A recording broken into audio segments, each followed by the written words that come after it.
अब ये काल कौन है? गीता जी अध्याय नंबर 18 के श्लोक नंबर 66 में ये बोल कौन रहा है? वो कहता है कि सर्वधर्मान परित्यज माम एकम शरणम व्रज। ये काल बोल रहा है। गीता जी अध्याय नंबर 11 के श्लोक नंबर 32 में कहता है कि अर्जुन मैं काल हूं और अब इन सब लोगों का नाश करने के लिए प्रवृत्त हुआ हूं। तू युद्ध ना करेगा तो भी इनने मैं नहीं बख्शूंगा। तेरे को तो नियमित बनाना है, उठ और युद्ध कर। पुण्यात्मा याद रहे, श्री कृष्ण जी कौरवों और पांडवों का आपस में कंप्रोमाइज कराने के लिए बहुत प्रयत्नशील रहे। इतिहास बताते हैं, महाभारत बताता है, पवित्र महाभारत सदग्रंथ में ऐसा प्रमाण है। और उन्होंने कोशिश की कि युद्ध ना हो और यहाँ तक ऑप्शन करवा दी पांडवों से कि तुम 5 गांव ले लो, आधा राज्य मत डिमांड करो, नहीं तो नाश हो जाएगा, विनाश हो जाएगा, आपस में कटके मर जाओगे, राज कौन करेगा? क्या पता युद्ध में तुम मारे जाओ या कौरव मारे जाएं, फिर राज्य कौन करेगा? तो ये बात साथ में ये भी श्री कृष्ण जी ने कह दिया था कि मैं युद्ध नहीं करूंगा, एक तरफ मेरी सेना होगी, एक तरफ मैं होऊंगा और मैं हथियार भी नहीं उठाऊंगा। पांडवों के सामने एक समस्या खड़ी हुई कि श्री कृष्ण जी पांडवों का रिश्तेदार था, क्योंकि श्री कृष्ण जी की बहन सुभद्रा अर्जुन का ब्याही थी। सुभद्रा का पुत्र अभिमन्यु था। अब उनके मन में ये धारणा होगी कि यदि बंटवारा हो गया, हो ही रहा है तो होना ही है, आधे राजा उधर होंगे, आधे हमारे पास होंगे। अब हमने ये आशा थी कि श्री कृष्ण जी हमारे साथ होंगे क्योंकि हमारे रिलेटिव हैं। अब इन्होंने खुद फैसला कर दिया, एक तरफ मेरी सेना होगी, एक की तरफ मैं होऊंगा। यदि हम सेना डिमांड करेंगे तो हमारे जैसा नीच नहीं, लेकिन हम सेना डिमांड नहीं कर सकते, हम तो श्री कृष्ण जी को ही मांगना पड़ेगा। और इन्होंने कसम उठा ली, प्रतिज्ञा कर ली कि मैं युद्ध नहीं करूंगा। तो पांडवों ने सोचा कि श्री कृष्ण जी की यह सलाह मान लेते हैं कि हम 5 गांव ले लेंगे। तो श्री कृष्ण जी से प्रार्थना कर दी कि जी हमें 5 गांव दिला दो, हम युद्ध नहीं चाहते। श्री कृष्ण जी ने कौरवों की सभा में जाकर यह संदेश दिया कि दुर्योधन 5 गांव दे दो पांडव को, अब आपका जो बंटवारा हो गया और कंप्रोमाइज कर लो। अब दुर्योधन नहीं माना, कहते विनाश काले विपरीता बुद्धि। दुर्योधन ने कहा कि यदि उनकी बाजुओं में दम है तो युद्ध करके ले सकते हैं उनको, सुई की नोक टिके इतना भी स्थान नहीं है पांडवों के लिए। इस बात से श्री कृष्ण जी को बड़ा दुख हुआ और कई खोटी खरी सुना दी दुर्योधन को कि दुर्योधन तू पृथ्वी पर एक कलंक उत्पन्न हो गया, तू जो है इस धृतराष्ट्र का नाश करने के लिए उत्पन्न हुआ है, तो इंसान नहीं शैतान है। अरे कहाँ तो आधा राज्य, कहाँ 5 गांव, और ना जाने क्या हो जाएगा युद्ध में। इस बात से दुर्योधन दुख मान गया कि पांडवों का रिश्तेदार होकर हमारे को जलील कर रहा है। उसने अपने योद्धाओं से कहा कि इसको कैद कर लो, कृष्ण को कैद कर लो, डाल दो जेल में। पहले यहीं से शुरू होता है। तो श्री कृष्ण जी ने अपना विराट रूप दिखाया, महाभारत प्रमाण है, प्रत्यक्ष वो उसका साक्षी है। श्री कृष्ण जी ने अपना विराट रूप दिखाया जिससे कौरवों की सभा में उपस्थित लोग उनके उस तेज को सहन नहीं कर सके। एक बार देखा, सब घबरा गए, कोई इधर बढ़ गया, कोई इधर बढ़ गया। श्री कृष्ण जी वहां से निकल आए। तो पुण्यात्मा युद्ध की तैयारी होगी, आमने सामने सेना इकट्ठी होने लगी। कुछ इकट्ठी हो चुकी थी, कुछ आ रही थी, क्योंकि दूर देशों से आना था, सभी ने सैनिक आने थे। अर्जुन ने कहा कि भगवान श्री कृष्ण जी को, क्योंकि उनके रथवान थे, सारथी थे, मेरे रथ को दोनों सेनाओं के बीच में खड़ा कर दो, मैं देख लूं मैंने किसके साथ युद्ध करना है, मेरे सामने टिकने वाला कौन योद्धा है।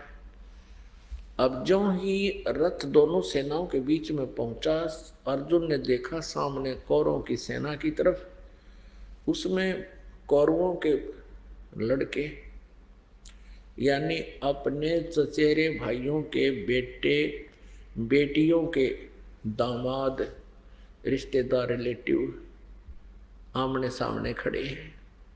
तो अर्जुन ने सोचा, कल तक तो इन छोटे छोटे बच्चों को, दुर्योधन और दुशासन के बच्चों को हम सीने से लगाए घुमा करते थे, क्योंकि एक ही दादा की संतान, चाचे ताऊ में घना अंतर नहीं होता। लेकिन ये नीच लोभ ने जुल्म करवा दिया है। तो उस समय अर्जुन के मन में एक साधु भाव उत्पन्न हो गया कि इन मासूमों को मारकर हम फिर राज करेंगे, हम तो एक विष खाएंगे अगर इनकी हत्याएं करेंगे तो, और फिर राज करेंगे। तो यहाँ तक फैसला ले लिया कि हम युद्ध नहीं करेंगे। अब यहाँ श्री कृष्ण जी का रोल खत्म हो गया। अब काल को पता था, ज्योति निरंजन को पता था कि श्री कृष्ण जी युद्ध नहीं होने देंगे, ये तो पहले इसके विरोधी थे। और अब अर्जुन ने बोल दिया है कि मैं युद्ध नहीं करूंगा, हम भिक्षा का अन्न खाकर भी गुजारा कर लेंगे, मैं ये युद्ध नहीं करूंगा। ये फाइनल फैसला है। अर्जुन ने यहां तक कह दिया कि ये सामने खड़े हुए कौरव और मुझ नी हत्थे को उसने बाण डाल दिए, धनुष डाल दिया नीचे कि मुझे नी हत्थे को भी ये मार दे, मैं खड़ा हूं, मेरी मौत हो जाए, ये युद्ध टल जाए। अर्जुन की मृत्यु होने के बाद पांडवों के पास कोई विकल्प नहीं था कि वो युद्ध कर ले। यहां तक निर्णय ले लिया, लेकिन काल ने सोचा बात बिगड़गी, युद्ध टल जाएगा। उसी समय श्री कृष्ण जी के शरीर में प्रेतवत प्रवेश कर गया ये ज्योति निरंजन ब्रह्म।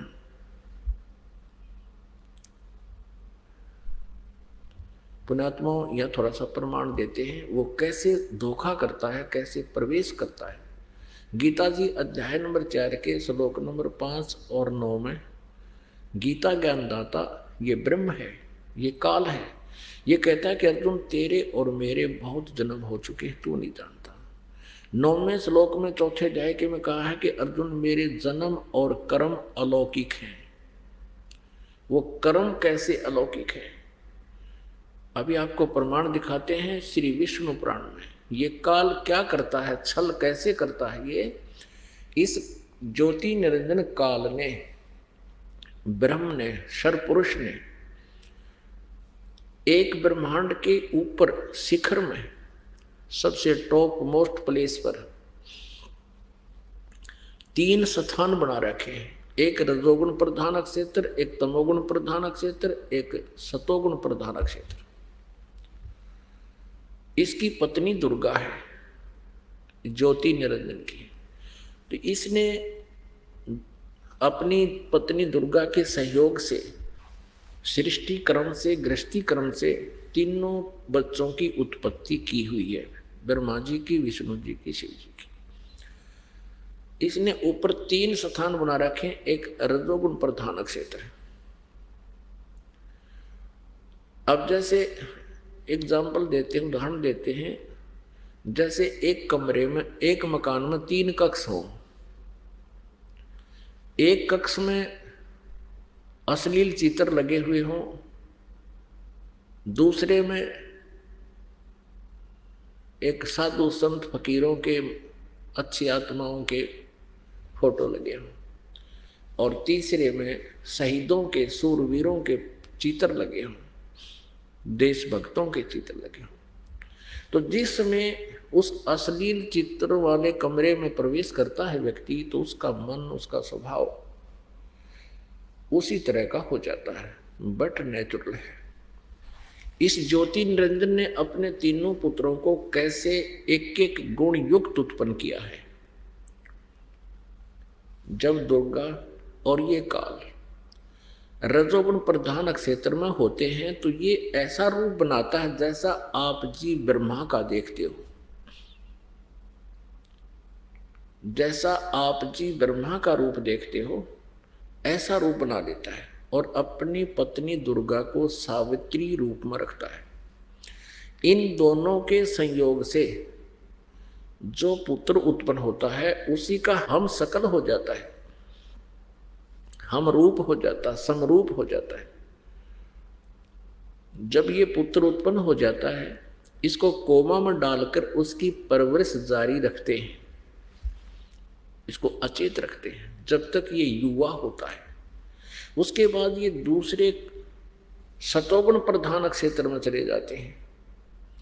तो जिस कक्ष के अंदर साधु संत फकीरों के चित्र लगे हों तो वहां अपने आप मन एक विशेष शांति महसूस करता है।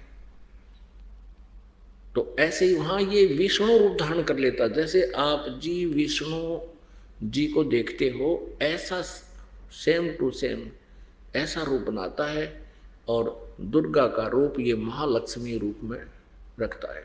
इन दोनों के संयोग से जो पुत्र उत्पन्न होता है उस सतोगुण प्रधान क्षेत्र में वो ऑटोमेटिकली सतोगुण युक्त हो जाता है, और जो रजोगुण प्रधान क्षेत्र में उत्पन्न होता है वो ऑटोमेटिकली उसमें रजोगुण होते हैं, जिसमें वो खुद उसी विचार और भाव से रहते हैं तो बच्चे में भी वही गुण प्रवेश कर जाते हैं। इसी प्रकार ये तीसरे तमोगुण प्रधान क्षेत्र में जो आप यहाँ शिव जी को देखते हो सेम टू सेम ऐसा रूप बना लेता है और इन दुर्गा को पार्वती रूप में रखता है। इन दोनों के संयोग से उस तमोगुण प्रधान क्षेत्र में जो पुत्र उत्पन्न होता है वो हम सकल हो जाता है, इसी का हम रूप हो जाता, समरूप हो जाता है। और फिर उन दोनों को भी ये ऐसे ही कोमा में रख देते हैं।